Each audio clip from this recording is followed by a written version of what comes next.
everybody, welcome back. My name is Sparks and this is Gamemode for Inside the Module. So this is a series that I'm going to be doing, talking a little bit about how the Gamemode 4 modules work, for those who are interested in that, and also some of the, as well as just the commands that are used in these modules, I will also be talking about the tricks and techniques I've used to make the modules perform correctly and reduce lag on a server. So I'll also, since this video is about Gamemode 4 back grenades, and that's talking about quite a simple small module, I'm going to be using this video as an opportunity to talk a little bit about Gamemode 4 in general for 1.9 and the changes I've made to the modules in general. So the one click, for one thing, has been heavily optimized and improved.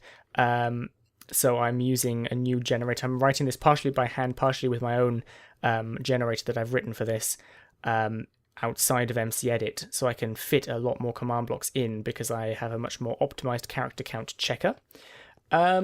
Otherwise, the one click now installs the back grenades command level with itself rather than at a set height.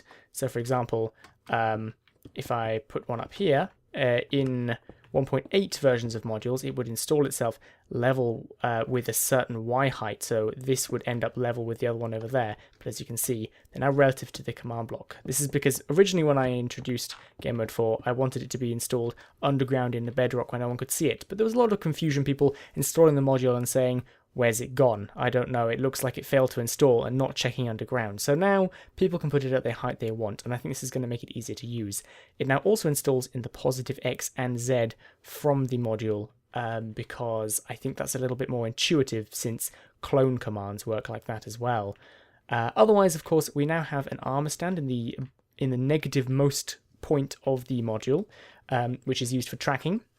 So you can have commands which tell you which modules are installed in your world by checking which armor stands there are, and can also be used for uninstalling the module. Other changes we have here is that hopper clocks now all have a log inside them, because log has a 3 character count name and is therefore one of the shortest names. The comparator is also resting on a clay block, which is a 4 character name and is one of the shortest named items that a comparator can be placed on that doesn't catch fire. I was going to use logs, but I'm worried that they will catch fire and burn and drop the comparator, so that's what I'm doing there. I'm using the new chain command blocks, of course, and something interesting here is that I'm using a track output tag to false. So you can see there's a little X here, which means that the success of this command is not printed to the client. It is not sent to the client. So normally with a command block, when a command is executed, it will print a message. Well, apparently not for that. It hasn't put anything there, but normally it would say command succeeded or something. For example, this will work. So object is successfully summoned. If you turn that off, which you can do by clicking that button or by setting the tag of the command block, it will no longer send that information to the client, which means that there are no block updates being sent to the client. So in the long run, this can actually reduce lag quite a bit. So the entire thing here is causing no block updates except for the hoppers and the comparator. So it's not too big of a deal in this sort of small module, but later on when we come to work on larger Gamemode 4 modules again, this is going to be very helpful to reduce lag.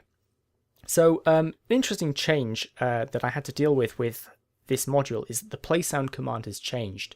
There is now a new parameter which annoyingly, infuriatingly, has been placed before an existing parameter. So it used to be play sound, sound, and then player. Now it's play sound, sound, and then the type of sound. This corresponds to the volume slider in your options. So, not that one. The music and sound. So these sliders here, including the new voice speech slider, you can now attribute your play sound to those sliders. So in this case, even though the bat sound normally comes under ambient, I have put it under hostile since it is the squeak sound which the bat plays at the player if you get too close. So I had to change that out, and annoyingly there's a bug currently in Minecraft 1.9 where if the play sound is played at more than one player at once, it fails. So instead of just doing at A there, I actually had to execute off the bat on the player to play the sound to themselves. So this way each play sound command is actually only targeting one player to get around this issue. Very annoying, but still works. I had to actually patch this twice now to get that fixed. The second part here is simply two versions of the same command. This one targets all players in game mode 2, which is adventure mode, and this one here is all with the game mode of 0, which is survival mode. So this way we make sure that spectating and creative players do not cause the bat to explode. You can see that all I'm doing is summoning a creeper at the same location as the bat. The creeper has a custom name of bat, so if it kills a player, the message player was blown up by bat will appear in the chat instead of creeper. Oops. And the explosion radius is set to 1, which reduces the size of the explosion, and it has an ignited score of 1 and a fuse of 0 to make it explode right away. Something that is an issue with Minecraft at the moment, which still hasn't been fixed, is in the first tick of an entity's life, potion effects are not applied to it. This means that if a creeper has an invisibility effect, which is what I originally had for this module, it doesn't spawn invisible. So there is no way for me to stop the creeper from appearing in the brief moment before it explodes, which is something which we will have to see whether it's fixed in the future. If it is, I'll release a new patch. Speaking of which, the new patching system is pretty awesome. So you can right click on this sign. You can see that we're currently in version 2.2 of bat grenades already. All 1.9 module versions are version 2 point something to differentiate them from the old Game Mode 4 standard.